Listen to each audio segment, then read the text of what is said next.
학위 논문을 비롯해서 여러 학술지 논문, 석박사 종합시험, 영어시험, 보험설계사 자격증, 그리고 이번에 공인중개사 자격증까지 어떻게 이런 것들을 단번에 가능케 만들 수 있었을까요?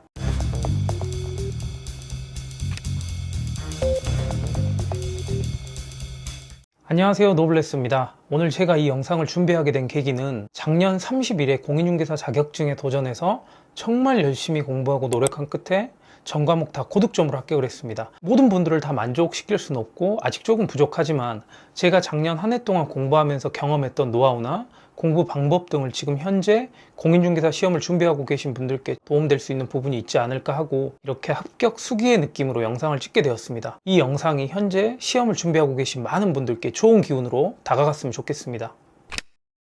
현재 유튜브에는 공인중개사 시험 관련해서 한 달 만에 합격하신 분들 아니면 3개월 만에 합격하신 분들 이러한 많은 영상들이 올라와 있습니다. 이렇게 단기간에 합격하신 분들은 이 시험 분야에 대해서 이론적인 부분을 어느 정도 알고 계시거나 부동산 분야를 전공하셨던 분들이실 수도 있고 아니면 정말 똑똑하시거나 한번 듣거나 본 것은 절대 안 잊어버리신 분들 이런 분들이실 거라 생각이 듭니다. 그분들의 합격하신 공부 방법도 물론 좋다고 생각되지만 저는 보편적인 분들을 위한 일반적으로 저같이 직장을 다니면서 공부를 하시거나 일정 기간을 잡고 그 사이클에 맞게 목표 설정을 하신 분들께서 따라하시면 좋다고 생각되는 공부 방법을 설명드리고자 합니다.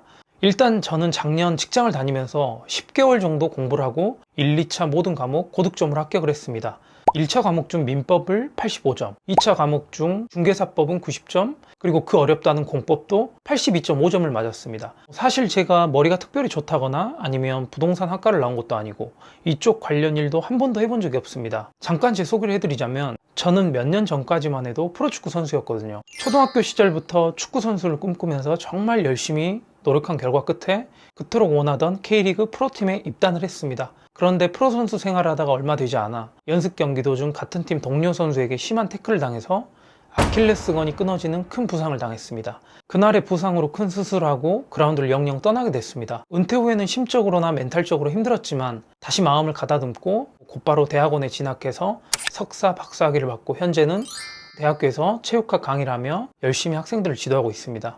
프로축구 선수를 꿈꾸고 학창시절부터 운동만 했고 또 운동선수란 이유로 부끄럽지만 20년 가까이 공부하는 담을 쌓고 살아왔던 제가 학위 논문을 비롯해서 여러 학술지 논문, 석박사 종합시험, 영어시험, 보험설계사 자격증, 그리고 이번에 공인중개사 자격증까지 어떻게 이런 것들을 단번에 가능케 만들 수 있었을까요? 서론은 조금 길었는데 지금부터 하나하나 차근차근 시험에 대한 전체적인 측면에서 공부 방법이나 마인드셋, 동기부여 등 이런 것들을 포괄적으로 전달해드리고 공인중개사 시험 합격에 있어서 저만의 꿀팁 등을 알려드리겠습니다. 영상 끝까지 시청해주세요. 먼저 공인중개사 자격증에 대해서 설명부터 드리겠습니다. 최근 몇 년간 여러 가지 부동산 이슈들로 인해서 많은 사람들이 공인중개사 자격증에 관심이 많아졌습니다. 공인중개사 시험은 수능시험, 구급공무원 시험, 토익시험과 함께 대한민국 4대 시험으로 불리고 있습니다. 제가 합격한 작년 30일에 공인중개사 시험에는 1, 2차 포함 36만 명이라는 인원이 접수했다고 하던데 이 숫자는 현재 대한민국에서 치러지는 순수 국가주관 시험으로 따지면 수능시험 다음으로 두 번째로 많이 응시하는 메이저 시험이라 할 수 있습니다. 부동산 열기로 올해는 더 많은 인원이 접수할 것이라고 전망하던데 공인중개사 자격증이 그만큼 다양한 메리트가 있다는 것이겠죠. 일단 나이 제한이 없고 한번 자격증을 취득하면 갱신할 필요가 없다는 장점이 있습니다. 부동산 중개 일을 시작하면 2년마다 연수 교육만 받을 뿐 자격증을 받고 부동산 중개 일을 하지 않았을 때에는 특별히 따로 교육을 받지 않고도 평생 자격증을 유지할 수 있습니다. 그리고 가장 큰 메리트는 능력에 따라 다르겠지만 시간 대비 많은 돈을 벌 수 있다는 장점이 있겠습니다. 현재 서울 아파트 평균 거래가가 11억이라고 합니다. 9억 이상 고가 아파트 매매 시 법정 수수료율은 0.9% 범위 내에서 협의해서 중개 비용을 받게 되어 있습니다. 예를 들어 그냥 단순 10억짜리 아파트라고 계산한다면 최대 900만 원이 되겠죠. 그런데 여기서 매도인, 매수인 양쪽에서 중개 수수료를 받기 때문에 곱하기 1을 한다면 10억짜리 아파트 한 채 중개 시 대략 1,800만 원이라는 금액을 받을 수 있습니다. 서울에 입지 좋은 값비싼 아파트 20억, 30억짜리 중개 시에는 3천에서 5천만 원 정도 중개 비용을 받을 수도 있습니다. 웬만한 직장 연봉 수준이 될 수도 있습니다. 한 건당 말이죠. 물론 지금 현재 국회에서 법정 수수료율에 대한 개정안이 발의되고 있는 상태이긴 하지만 현재로서는 이렇습니다. 공인중개사라는 직업이 현재는 레드오션이고 또 우리가 생각하는 것만큼 아파트 한 채 중개한다는 것이 쉽진 않지만 그래도 앞서 설명드렸던 것에 대한 메리트 때문에 제 생각엔 올해도 공인중개사 자격증에 도전하는 사람은 상당할 것이라고 예상합니다. 저는 일단 무엇을 하든지 마음가짐이 제일 중요하다고 생각이 듭니다. 공인중개사 시험을 절대 만만하게 봐서는 안 되는 것이 제 주변 지인 몇몇 분들도 3년째, 4년째 도전 중에 계신 분들도 많습니다. 합격률이 높아야 15%, 20% 정도밖에 안 되는 시험이거든요. 다행스러운 것은 공인중개사 시험이 절대평가라는 것입니다. 전체 평균 60점만 넘으면 합격할 수 있는 시험입니다.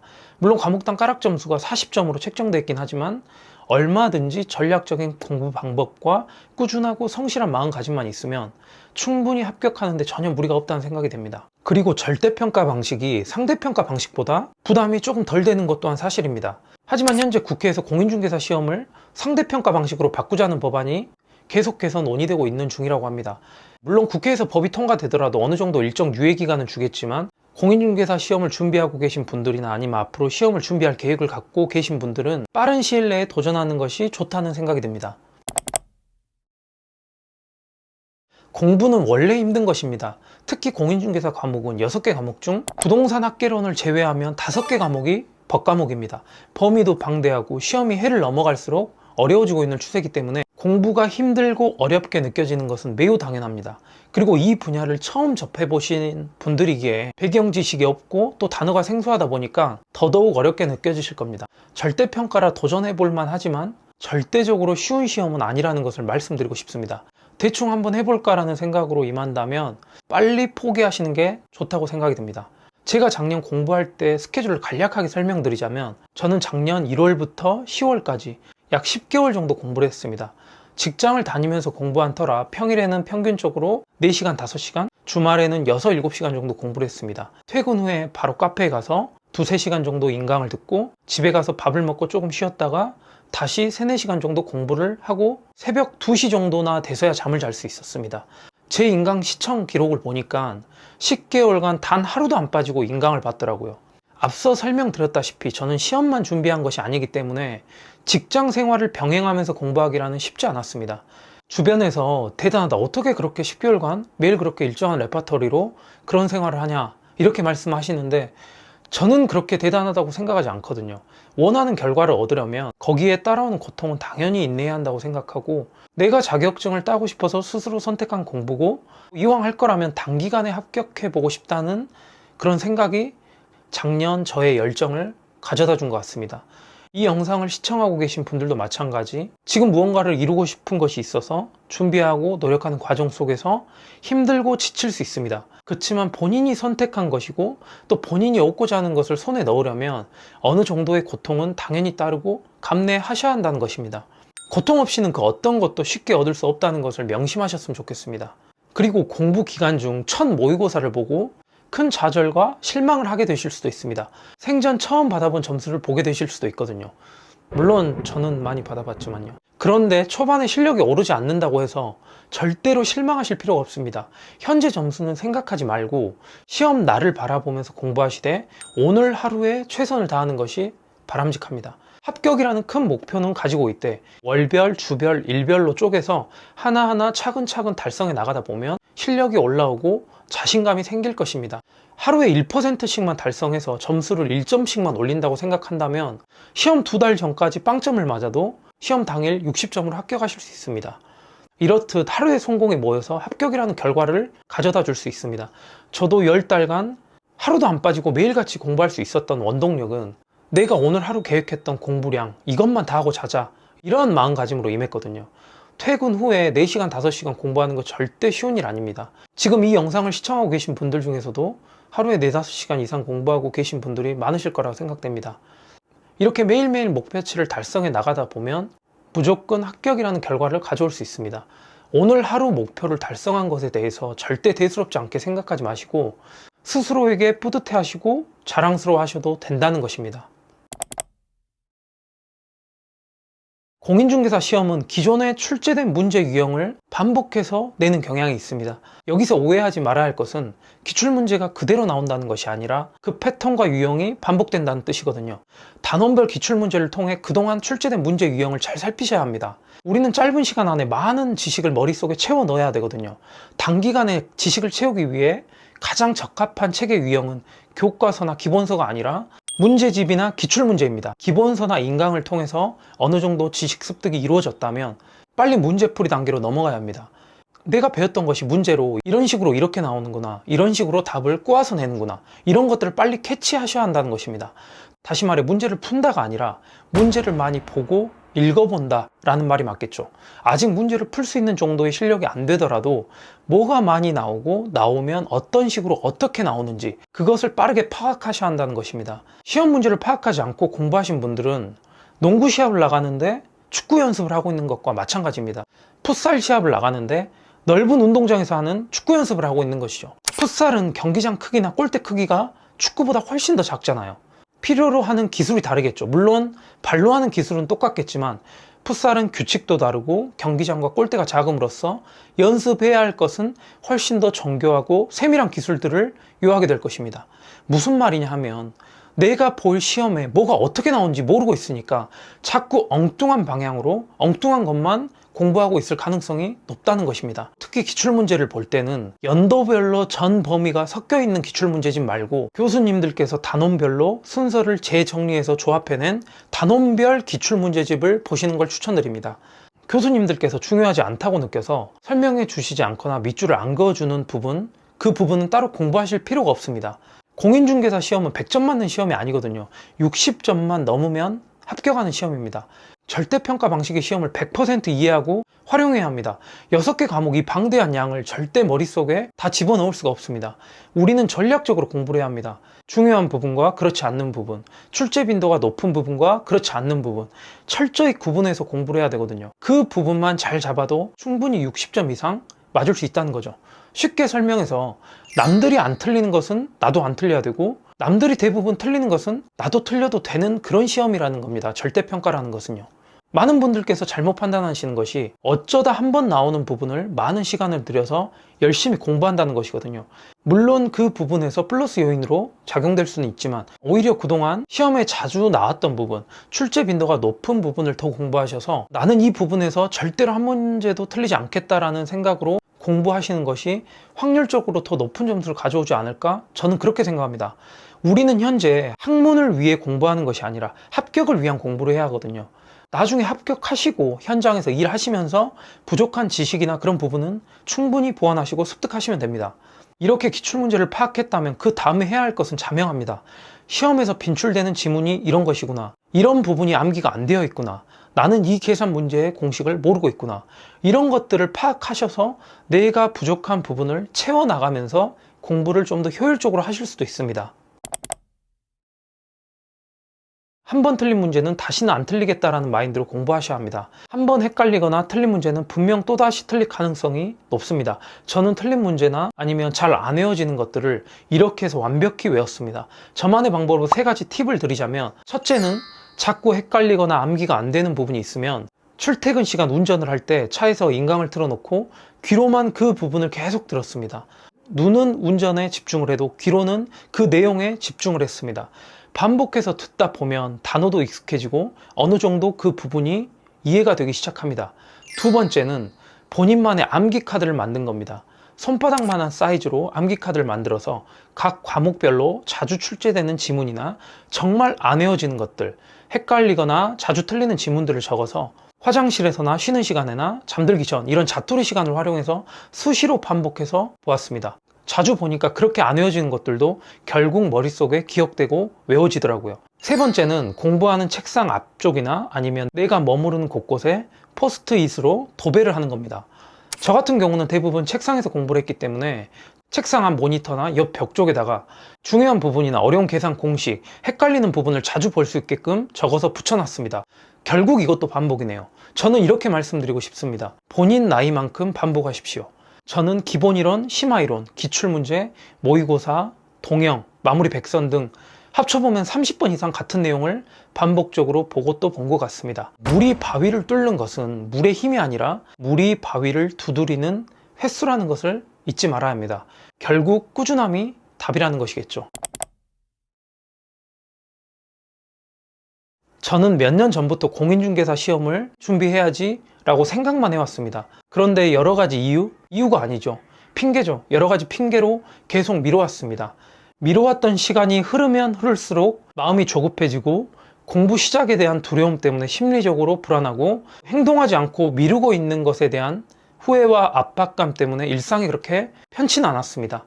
그런데 작년에 본격적으로 공부를 시작하고 나니까 오히려 마음이 편안해졌습니다. 마음이 편안해졌다는 것은 근심 걱정이 사라졌다는 것이겠죠. 물론 공부를 하면서 정말 어렵고 힘들었지만 내가 다짐하고 생각했던 것들을 행동으로 옮기고 나니까 마음이 한결 가벼워지고 편했습니다. 한 매체 연구 결과에 따르면 이 바쁜 현대사회의 일상 속에서 지금 하고 있는 일 외에 다른 무언가를 도전해보고 싶다는 생각을 한 적이 있나요? 라는 질문에 그렇다라고 대답한 사람이 72%라고 합니다. 그런데 그 72% 중 생각한 것을 행동으로 직접 옮겨 시도해보는 사람은 12%밖에 되질 않는다고 합니다. 행동이 두려움을 몰아내고 자신감을 가져다 준다는 말이 있습니다. 여러분들도 실천하고 행동으로 옮겨 시작하셨으니까 이왕 하는 거 긍정적인 마음으로 즐겁게 공부하시기를 추천드립니다. 이 영상을 시청하고 계신 분들 중 공인중개사 시험을 위해 본업이 있음에도 불구하고 오늘도 현재 진행형으로 열심히 도전 중에 계신 분들이 많으실 거라고 생각이 듭니다. 저보다 어리신 분들도 계실 테고 저보다 훨씬 더 나이가 많으신 분들도 계실 텐데 여러 가지 힘든 여건에 놓인 이 시국 속에서 도전하고 실천하는 그 행동, 그 용기에 정말 감히 칭찬해드리고 싶고 존경스럽다는 말씀을 꼭 전하고 싶습니다. 망설이지 않고 이 장기 레이스에 뛰어 들어왔으니까 끝까지 인내하셨으면 좋겠고 후회 없이 최선을 다해 공부하셨으면 좋겠습니다.